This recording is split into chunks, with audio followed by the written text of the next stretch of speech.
Olá, alunos!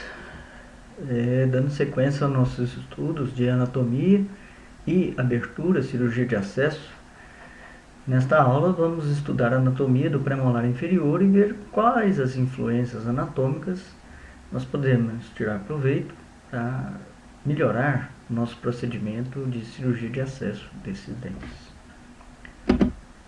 Com relação ao número de raízes, o primeiro e o segundo pré, na maioria das vezes, tem uma raiz. Só que quando a gente pensa em duas raízes, nós temos uma quantidade expressiva de 18% para duas raízes no primeiro pré inferior. E de duas raízes, apenas 8% no segundo pré. Quer dizer, uma prevalência muito grande no primeiro pré de duas raízes.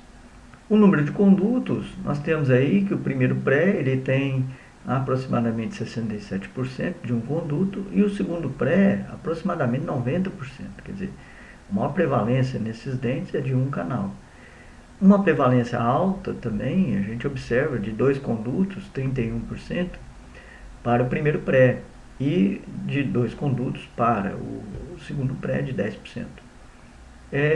Três canais acontece mais no primeiro pré inferior, uma porcentagem pequena, mas que pode acontecer na nossa clínica, cerca de 2,1%. É importante salientar que nesses dentes o divertículo vestibular está mais alto do que o divertículo lingual. Isso é mais evidente no primeiro pré, mas essa discrepância aí tem a ver com a inclinação da cúspide vestibular para lingual. E essa inclinação também é mais pronunciada no primeiro pré. Aqui dá para a gente ver essa inclinação do divertículo vestibular em relação ao lingual. E também essa câmara pulpar poderia estar retraída dependendo da agressão sofrida por esse dente, da idade do paciente, onde eu tenho ali a possibilidade de dentina secundária estar sendo colocada, sedimentada ali naquela câmara pulpar, está sendo depositada essa dentina secundária, diminuindo o seu volume e, consequentemente, retraindo essa câmara pulpar. Então, nós temos aí uma condição da cirurgia de acesso um pouco mais difícil, porque nós temos que caminhar mais com a nossa ponta diamantada para chegar nessa câmara pulpar. E quanto mais profundo, mais riscos da gente desviar dessa câmara pulpar. Quanto mais próximo, quanto mais volumosa essa câmara pulpar, melhor para os procedimentos, menos risco ela implica nos procedimentos de abertura, principalmente. E aí, a gente pode ver que a abertura ela vai ficar mais posicionada para vestibular, porque essa câmara pulpar e o canal radicular, eles estão também posicionados mais para vestibular. Resumindo, o primeiro e o segundo pré, eles têm, na maioria das vezes, uma prevalência de um canal. Esse canal é um canal amplo, na maioria das vezes, e quando ele tem dois canais, eu tenho um canal vestibular e um lingual. O canal vestibular é um canal mais amplo, mais acessível, mais fácil de determinar e de encontrar.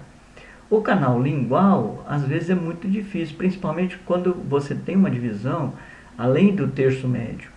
Então, no terço médio para o terço apical, essa divisão implica numa dificuldade maior, porque a proteção de dentina que ele recebe é maior.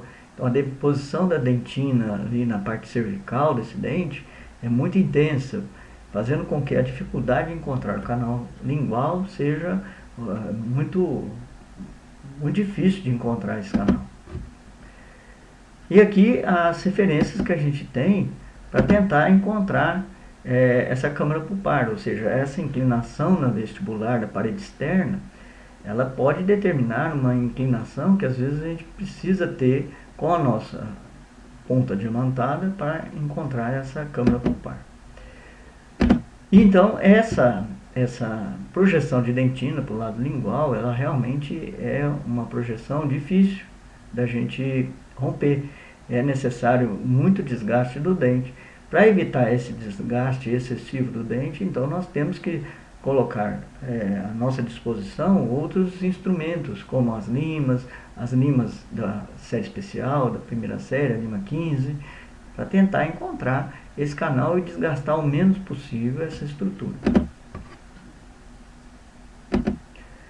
Então aqui nós estamos vendo um dente cortado no sentido vestíbulo-lingual e que a gente pode notar a câmara pulpar e o canal radicular muito mais próximo da vestibular do que da lingual. A discrepância de altura do divertículo vestibular com o lingual, devido a essa cúspide vestibular, esse é o primeiro pré, estar bem mais alta do que a cúspide lingual.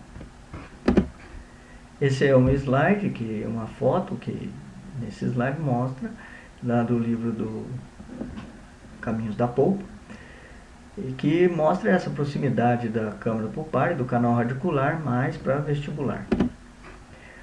Outras variações que a gente pode encontrar nesse dente, a presença de 3 raízes, a presença de canais em forma de C, que é uma limpeza muito difícil, é um desafio a limpeza desse canal em forma de C, e a quantidade de raízes. Mas notem bem que a disposição desses canais é sempre vestibular lingual, dificilmente você tem outro tipo de distribuição. Aí evidenciando então essa forma da letra C, em vários premolares, essa ocorrência não é tão pequena, mas quando ela acontece, ela implica em dificuldade para a limpeza desse canal radicular. E aqui os tipos que podem acontecer no premolar inferior, né, e com suas variações. Então, o que mais acontece fica entre o tipo 1 e o tipo 7. Então, essas classificações do Vertucci, do Gulabivala, são importantes para a gente definir. Hoje, baseado nessas classificações, nós temos ainda subclasses, né, que determinam uma classificação mais interessante em relação às classificações mais antigas.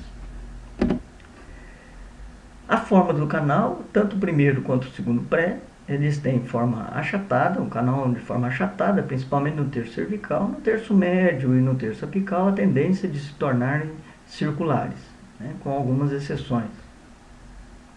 A vantagem desse dente, mesmo ele tendo forma achatada, ele possui um canal amplo, principalmente quando ele é único. Então ele tem um canal amplo aí, facilitando a sua instrumentação, mantendo essa forma. Então nós devemos levar a nossa lima mais para vestibular e lingual, tentando contemplar e ampliar e manter essa forma original do canal radicular. Agora, quando ele tem 2 canais, uma raiz, 2 canais, 2 raízes, 2 canais, canais em formas de C, 3 canais, aí realmente essa anatomia é muito difícil da gente poder trabalhar esses condutos. Então, a recomendação é que você tenha uma magnificação da imagem para que você possa ter enxergar melhor aonde está acontecendo essa divisão e quantos canais você tem presente ali naquela estrutura. Só para a gente lembrar novamente, a maior prevalência de um canal e uma raiz, canais achatados. Esses canais podem ter um achatamento maior ou menor, dependendo da atresia do canal, da idade do paciente, da agressão sofrida por aquele dente. Mas, na maioria das vezes, eles têm canais um pouco mais amplos, com condição de a gente poder trabalhar esses canais de uma maneira satisfatória. Vou pedir para que vocês entrem no site no odontiaavançada.com e vejam essas imagens em vídeo de anatomia, tem anatomia de todos os dentes aí. É o professor Newton Vivaco, né, que determinou esse site, e é muito interessante. Principalmente eu estou recomendando para vocês também os podcasts do professor Newton Vivaco.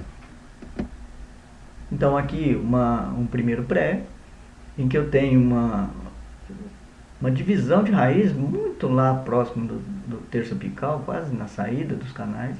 E eu tenho aí 2 canais na raiz vestibular e um canal na raiz lingual.